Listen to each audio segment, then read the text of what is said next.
ನಿಮ್ಮ ಗೌತಮಿ. ನಾನಿವತ್ತು ನನ್ನ ಸಮ್ಮರ್ ವೆಕೇಷನಲ್ಲಿ ನಮ್ಮ ಅಜ್ಜನ ಮನೆಗೆ ಬಂದಿದ್ದೀನಿ. ನಮ್ಮ ಅಜ್ಜನ ಮನೆ ಇರೋದು ಉತ್ತರ ಕನ್ನಡ ಜಿಲ್ಲೆ ಹೊನ್ನಾವರದಲ್ಲಿ. ಅಜ್ಜಿ ಮಾಡೋ ಸ್ವೀಟ್ಸ್ ಮತ್ತು ತಿಂಡಿಗಳೆಲ್ಲ ಯಾರಿಗಿಷ್ಟ ಇಲ್ಲ ಹೇಳಿ? ನನಗಂತೂ ತುಂಬ ಇಷ್ಟನಪ್ಪ. ನಾನು ಊರಿಗೆ ಬಂದಾಗ ನಮ್ಮ ಅಜ್ಜಿ ಬೇರೆ ಬೇರೆ ಸ್ವೀಟ್ಸ್ನ ಮಾಡ್ತಾರೆ. ಅದರಲ್ಲಿ ನಾನು ಒಂದು ರೆಸಿಪಿನ ಹಾಕ್ತಾ ಇದ್ದೀನಿ. ಈ ವಿಡಿಯೋನ ನೋಡಿ ನನ್ನ ಚಾನಲ್ನ ಸಬ್ಸ್ಕ್ರೈಬ್ ಮಾಡೋದು ಮರಿಬೇಡಿ. ಹಾಗೆ ನೀವು ಈ ರೆಸಿಪಿನ ಟ್ರೈ ಮಾಡಿ. ನಾನಿವತ್ತು ಹಾಕ್ತಿರೋ ರೆಸಿಪಿ ಉತ್ತರ ಕನ್ನಡದ ಗೆಣಸ್ಲೆ. ನೋಡೋಕ್ಕೆ ತುಂಬ ಚೆನ್ನಾಗಿರುತ್ತೆ, ತಿನ್ನೋಕ್ಕೆ ತುಂಬ ಸ್ವೀಟು ಇರುತ್ತೆ, ಚೆನ್ನಾಗಿರುತ್ತೆ. ದಕ್ಷಿಣ ಕನ್ನಡದಲ್ಲಿ ಬೇರೆ ಥರನೇ ಮಾಡ್ತಾರೆ, ಅದನ್ನ ನೆಕ್ಸ್ಟ್ ಟೈಮ್ ಹಾಕ್ತೀನಿ. ಇದಕ್ಕೆ ಬೇಕಾಗಿರೋದು ಗೆಣಸ್ಲೆ ಎಲೆ, ಕಾಯಿ ತುರಿ, ಬೆಲ್ಲ, ರವೆ, ಅವಲಕ್ಕಿ ಮತ್ತು ಉಪ್ಪು. ನೋಡಿ, ನಾವು ತೋಟಕ್ಕೆ ಹೋಗ್ಬಿಟ್ಟು ಗೆಣಸ್ಲೆ ಎಲೆನ ತಗೊಂಡು ಬರ್ತಾ ಇದ್ದೀವಿ.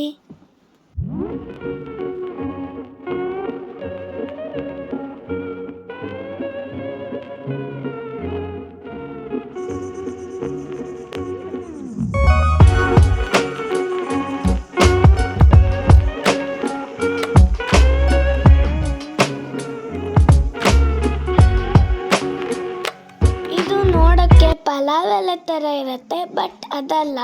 ಇದ್ರ ಹೆಸರು ಗೆಣಸ್ಲೆ ಎಲೆ. ನೋಡಿ, ಇದೇ ಗೆಣಸ್ಲೆ ಎಲೆ.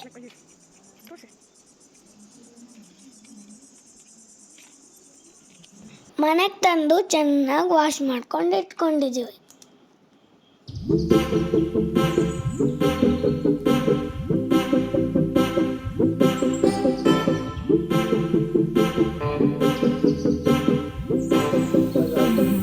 ಒಂದು ಚಿಕ್ಕ ಕಾಟನ್ ಬಟ್ಟೆ ತಗೊಂಡು ಅದಕ್ಕೆ ತೆಂಗಿನೆಣ್ಣೆ ಹಾಕಿ ಎಲ್ಲ ಎಲೆಗಳಿಗೂ ಸವರಬೇಕು.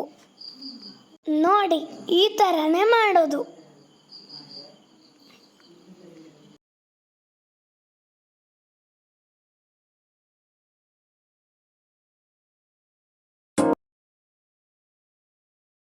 ಆಮೇಲೆ ಈ ಕಾಯಿ ತುರಿಗೆ ಬೆಲ್ಲ ಹಾಕಿಬಿಟ್ಟು ಚೆನ್ನಾಗಿ ಕಾಯಿಸ್ಕೊಳ್ಬೇಕು. ನೋಡಿ, ಈ ಥರ ಮಾಡ್ತಾಯಿದ್ದೀವಿ. ನೋಡಿ, ಈ ಥರ ಕಾಯಿಸಿ ರೆಡಿ ಮಾಡಿ ಇಟ್ಕೊಳ್ಬೇಕು. ತುಂಬ ಕಾಯಿಸೋದು ಬೇಡ, ನೀರು ಹಾರೋವರೆಗೂ ಕಾಯಿಸಿದ್ರೆ ಸಾಕು. ಇದು ತುಂಬ ಲೆಂದಿ ಪ್ರಾಸೆಸ್ ಇರೋದ್ರಿಂದ ನೆಕ್ಸ್ಟ್ ಸ್ಟೆಪ್ ನಮ್ಮಮ್ಮ ಹೇಳ್ತಾರೆ.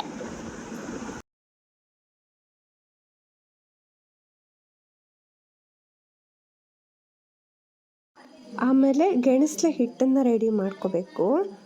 ಇದಕ್ಕೆ ತೊಳೆದಿಟ್ಟಿರೋ ಪೇಪರ್ ಅವಲಕ್ಕಿ, ರವೆ ಮತ್ತು ಬೆಲ್ಲ, ಉಪ್ಪು ಇಷ್ಟು ಹಾಕಿಬಿಟ್ಟು ಚೆನ್ನಾಗಿ ಮ್ಯಾಶ್ ಮಾಡಿಕೊಂಡು ಹಿಟ್ಟನ್ನು ರೆಡಿ ಮಾಡಿ ಇಟ್ಕೋಬೇಕು.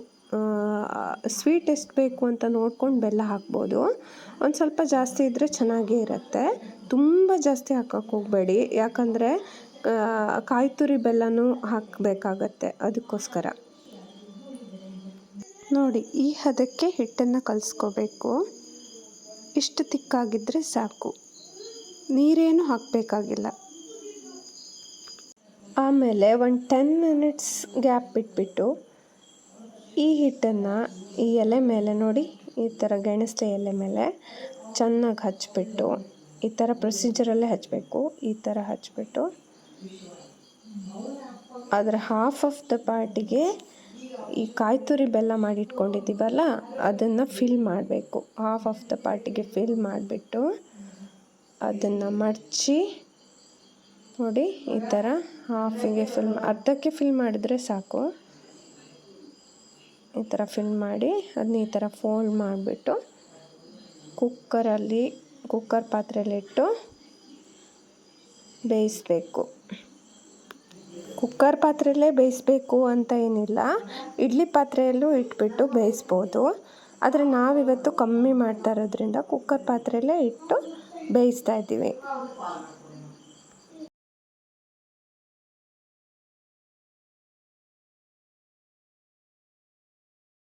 ನೋಡಿ ಈ ಥರ ಕುಕ್ಕರ್ ಪಾತ್ರೆಯಲ್ಲಿ ಇಟ್ಬಿಟ್ಟು ಅದ್ರ ಮೇಲಿಂದ ಈ ಥರ ಪ್ಲೇನ್ ಎಲೆಗಳನ್ನು ಹಾಕಿಬಿಟ್ಟು ಇದ್ಯಾಕೆ ಹಾಕೋದು ಅಂದರೆ ಅದ್ರ ಮೇಲ್ಗಡೆ ನೀರು ಬೀಳಬಾರ್ದು ಮತ್ತು ತುಂಬ ಚೆನ್ನಾಗಿ ಸ್ಮೆಲ್ ಬರಬೇಕು. ಮೇಲೆ ನೀರು ಬಿದ್ದರೆ ಚೆನ್ನಾಗಿರಲ್ಲ.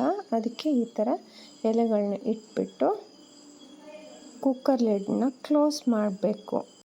ಇದನ್ನು ಒಂದು 15 ಮಿನಿಟ್ಸು ಅಥವಾ 3 ವಿಸಿಲ್ಸ್ ಆಗೋವರೆಗೂ ಬೇಯಿಸಿದರೆ ಸಾಕು.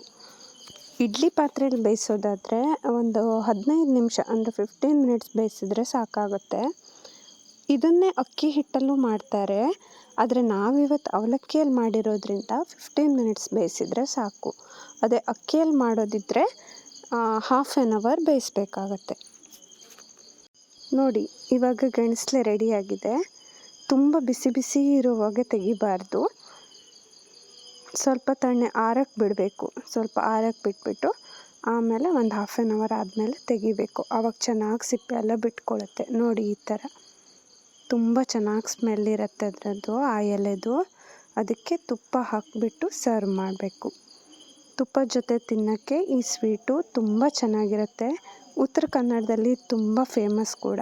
ಮತ್ತು ಬೆಲ್ಲ ಹಾಕಿರೋದ್ರಿಂದ ತುಂಬ ಚೆನ್ನಾಗಿರುತ್ತೆ. ನಾವು ಸಕ್ಕರೆನ ಯೂಸ್ ಮಾಡಿ ಮಾಡ್ತಾಯಿಲ್ಲ.